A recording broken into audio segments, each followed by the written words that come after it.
자, 지난 2022년도 대선 경선 당시요, 이재명 후보가 이 호남에서 이낙연 후보에게 유일하게 밀린 지역입니다. 지금 거기에 이제 경선이 진행 중에 있는데 득표율이 90%를 넘을지 이 결정적인 키 호남 민심이 쥐고 있는 상황입니다. 글쎄 이제 1박 2일 동안 호남에 머무니까 이제 관심이 많고 또 집중을 하고 있는 모습인데 어떻게 보면 되겠습니까? 호남의 생각은. 글쎄요, 지금 이제 뭐 90%까지는 아니더라도 네네. 80% 이상의 지지는 받지 않을까 생각이 들고요. 예. 어쨌든 기본적으로 선거법 이심 무죄가 됐기 때문에 호남에서도 이재명 후보는 안 된다라고 얘기할 수 있는 명분은 지금 없는 것 같습니다. 예. 현재로서는. 그리고 실제적으로 또 한편으로 보면 이재명 후보 측이 너무 지나치게 압도적 룰이라든지 지지 당내에서 어떤 스포트를 받았기 때문에 오히려 김부겸이나 혹은 김두관이나 이런 걸쭉한 후보들이 나오지 않음으로 인해서 실제로 김동연 후보나 김경수 후보로만은 이재명 후보가 안 된다라고 호남에서도 같이 생각할 가능성이 많습니다. 그래서 큰 틀에서 이것은 몇 프로 받느냐의 문제라기보다는 호남에서 얼마나 적극적으로 투표에 참여해 줄 것이냐라고 하는 마지못해라는 성격이냐 아니면 이재명으로 확실하게 해야 되겠다는 성격이냐 그것에 대한 관심이 있고 더군다나 지금 한쪽에서는 결과적으로 좀 신경 쓰일 수 있는 것은 한덕수 후보가 호남 출신이라는 그렇죠. 부분이 예. 있기 때문에 다른 때는 매우 무기력해 보이지만 지금의 호남 보수층의 움직임들이 어떻게 작용할 것이냐로 생각해서는 예. 이재명 후보가 뭐 호남에서 뭐 그렇다고 2등 하겠습니까? 3등 하겠습니까? 일정 정도 압도적 지지를 받고 있지만 예. 은근히 신경이 쓰일 수밖에 없다. 그렇게 봅니다. 알겠습니다. 일단 이재명 후보는요, 호남 민심을 잡기 위해서 호남이 소외되고 있다면서 관심을 더욱 갖겠다 이렇게 강조를 했습니다. 함께 들어보겠습니다. 대한민국은 지방이 소외되고 있고 또 지방 소외 중에서도 이제 호남이 또 소외되고 있습니다. 더 많은 소외를 겪고 있는 전북에 더 많은 관심을 기울이도록 하겠습니다. 그러니까 이제 충청권에서 88.15, 또 영남권에서 90.81 이렇게 압도적인 지지를 받았죠. 호남에서도 이제 압승을 거둬야 된다는 것이 이제 이재명 후보의 과제일 겁니다. 대세론을 이어가겠다는 얘기죠. 하지만 저기서 의미 있는 수치가 나온다? 그건 어떤 걸 의미하는 건지 또 어느 정도 그 가능성이 있는 건지 이런 건 어떻게 분석하세요? 일단 이재명 대표께서 이제 호남에도 관심을 기울인다 말씀 주셨는데 네. 지난 예산 삭감 과정에서도 호남에 관심이 없었죠.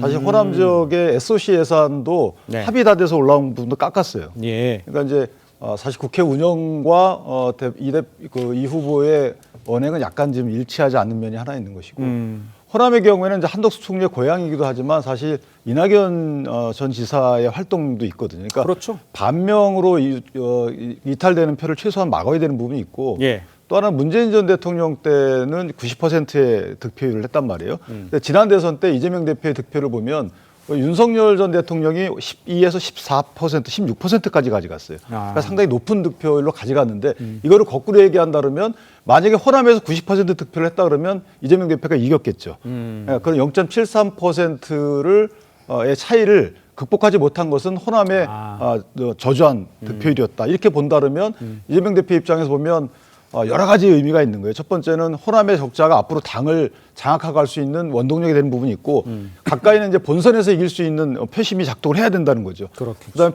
호남의 표는 또 수도권으로 연결되기 때문에 예. 여러 가지 측면에서 보면 이재명 대표께는 상당히 절실한 곳이다. 여태까지 한 번도 호남에서 높은 득표율을 기록한 적이 없기 때문에 그런 취지에서도 상징적인 측면, 실효적인 측면, 앞으로 후계고도 측면 여러 가지 측면에서도 이재명 대표께는 의미 있는 곳이다 이런 평가가 그러니까 그 의미 있는 곳에서의 이제 나온 것들이 해석하는 것들이 다양하게 나올 텐데 어떻게 평가를 하세요? 완벽하게 이길 수 있다 이렇게 평가를 하십니까? 이재명 대표가? 지금의 상황으로 봤을 때는 아무래도 이재명 대표가 좀 압도적으로 앞서가겠죠.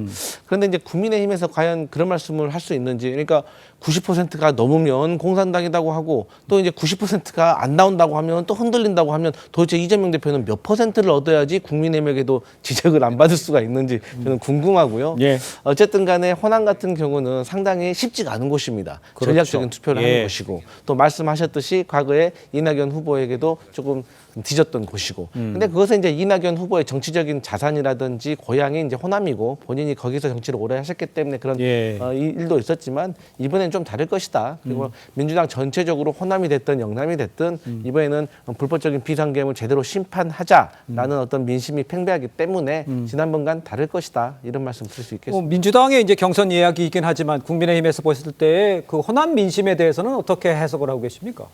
아까 이재명 대표, 이재명 후보께서 뭐 전북을 특히 강조해서 전북은 그 중에서 예. 소외됐다. 예. 그 발언을 하는 걸 들으면서 한덕수 대행을 굉장히 의식하고 있구나.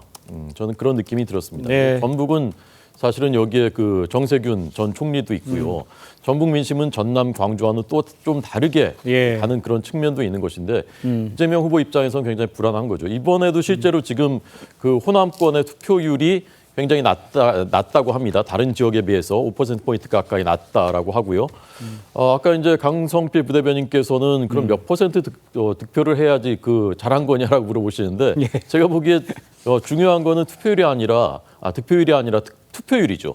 근데 투표율이 너무 낮다는 거예요. 지난번 전당대회 때 대표 당선됐을 때도 그때 호남에서의 그 투표율이 20%대였어요. 예. 전국 평균이 40%대였는데 절반밖에 되지 않았습니다. 그러니까 네. 호남 민심이 이재명 후보한테 마음을 잘 열지 않고 있는 것은 분명하거든요. 그런데 대표된 뒤에도 보십시오. 이재명 대표 주변에 그럴듯한 호남 인물 누가 지금 있습니까? 네. 아무리 생각을 해봐도 없거든요. 그러니까 이제 호남 입장에서는 지금 경선 나온 사람 저 세 분 다 지금 호남이 아니잖아요. 네. 호남 입장에서는 우리가 이제 그 말하자면 이제 본산인데 민주당의 본산인데 지금 우리는 지금 어떻게 된 거냐? 다음 인물이라도 있는 거냐? 그런 그 마음을 다 가질 수밖에 없는 것이죠. 그래서 저는 이것이 이번 그 후보를 뽑는 과정에서도 호남 민심, 예. 그다음에 대선 실제 본선에서도 전처럼 압도적인 지지를 하지는 않을 것 같다. 저는 그렇게 봅니다. 알겠습니다. 압도적인 지지 어느 수준까지를 얘기하는지는 좀 사람마다 좀 생각이 다를 수 있겠지만 이재명 후보뿐 아니라 지금 부인 김혜경 씨도 지금 호남을 잇따라 찾아서 종교계 인사들을 만나면서 지금 지원 사격을 하고 있죠. 그만큼 이재명 후보에게 호남 민심 중요한 이 순간이죠. 경선 결과에 대해서 여러 가지 해석들을 하고 있습니다만 윤기찬 우리 변호사께서는 어떻게 전망을 하세요? 그래서 뭐 경선 결과가 압도적으로 말씀 주신 것처럼 뭐 이재명 대표께서 승리는 하시겠죠. 그런데 네. 이게 호남에서 만약에 득표율이나 투표율 등이 저조하게 되면 본인 스스로 본선에 대한 약간의 불안감이 하나 있는 거고 예. 또 하나 앞으로 이제 민주당에 펼쳐질 후계고도 관련된 당내 역학관계에서 자신 없는 입장이 펼칠 수 있다는 거죠. 그래서 저는 개인적으로 호남의 득표율 투표율이 상당히 중요하다. 예. 여기에서 이제 이탈할 세력들이 호남의 득표율 투표를 보고 민주당을 밖에 나가서 뭐 이어받거나 아니면 또 뭐 견제하거나 이렇게 해야 되겠다라는 마음 결정할 수 있는 또 근거가 되기도 하는 면이 있어서 예. 상당히 중요하게 보입니다.